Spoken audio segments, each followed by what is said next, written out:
ए वस्तुवादी दुनिया रे ए वस्तुवादी दुनिया रे तुम छंदी ही जाइछ बलराम। जीवनर असल महक ठार तुम बहुत दूर रे।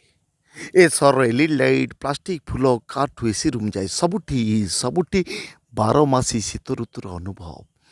मद न पिले कथा मान निद मत तो अणनिश्वासी कर सारे अथच तुम्हें तुम्हें ये शांति अच्छ केमी तबे अरे रेब तुम प्रेमिका तुमको एत भल पाए जे बेदी उठी चली आसला बापा विष पी मरीगला और तुमको खोजी खोजी आसी आसी देखे तो तुम्हें बाई संसार कर सारी तथापि तथापि ताकू स्वीकार करन।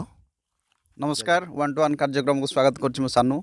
बर्तमान आम सहित उपस्थित अच्छा यात्रा जगतर नायक मिस्टर रुद्र प्रसाद मिश्र। सर आपन स्वागत करी सत खबर को। जय जगन्नाथ। मु रुद्र प्रसाद मिश्र ओडिशा यात्रा जगतर जड़े कलाकार। सर कौन कहे आप यात्रा अभिनय पुणी यात्रा रे बहुत डिफिकल्ट माने फेस टू फेस ऑडियंस को सहित केमिति कौन आप आग्रह सृष्टि है अभिनय प्रति?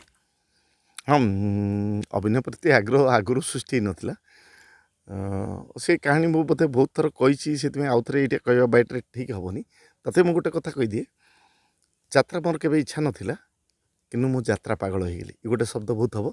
द्वितीय कथा हूँ जदि सारा ओडिशा लोक ओडिशार बर्तमान सबुठ बड़ मनोरंजन धर्मी जदि कार्यक्रम किसी थी यात्रा तो यात्रा भल पाँच जदि मु भी यात्रा आसी निज गौरवान्वित अनुभव करुच्ची और सदा प्राउड फिल करुच्ची।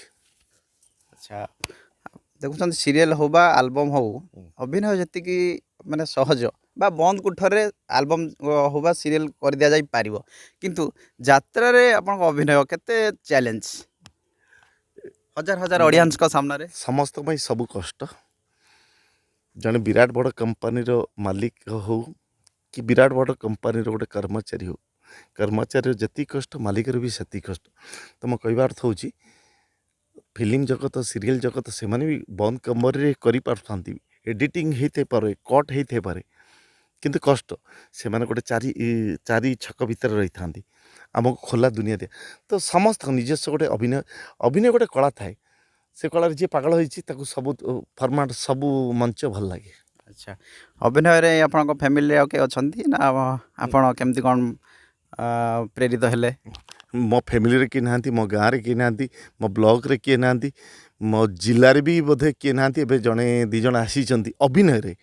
म्यूजिक तो आमर गंजाम जिले आसी अभिनय रे माने यात्रा को कथा कहूँ ना अभिनय मो जिला जी अभिनेता अच्छा कौट ना कौट बोधे सुजोग पाई ना कि से माने सुजोग खोजी ना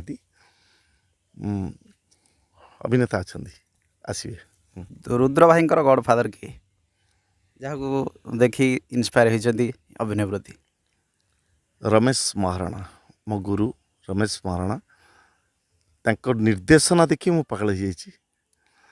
गोटे इंटरेस्टिंग कथा ये खोला कथार कहीदे तांको निर्देशन में अभिनय करची से अभिनय तांको पाखे अभिनय जी कर यात्रा जीवन से अभिनय करनी किंतु यात्रा मत गोटे गोटे परिचय दे देछि।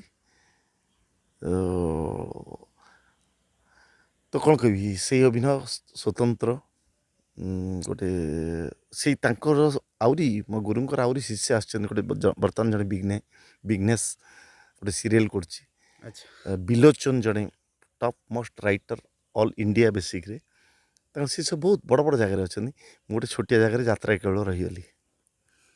अच्छा अभिनय प्रति आपन जो इंटरेस्ट रही तो आगामी ताको नहीं कि आगामी दिन में कौन प्लानिंग रही किसी बड़ पर्दा रे?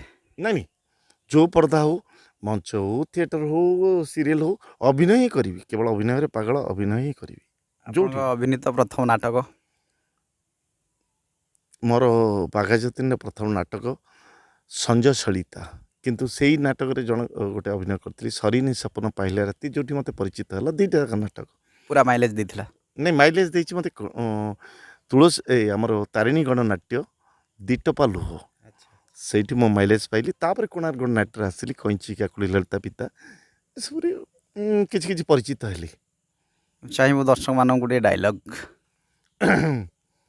डायलॉग हो ये नाटक डायलॉग टी कहूँ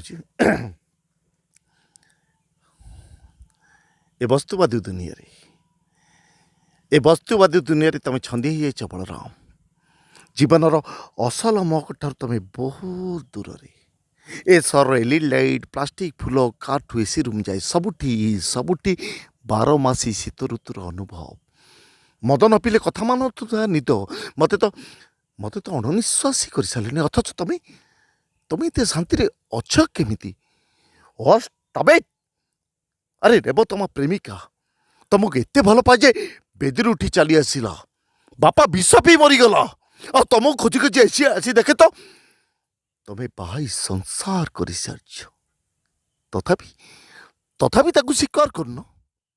ଜୟ ଜଗନ୍ନାଥ।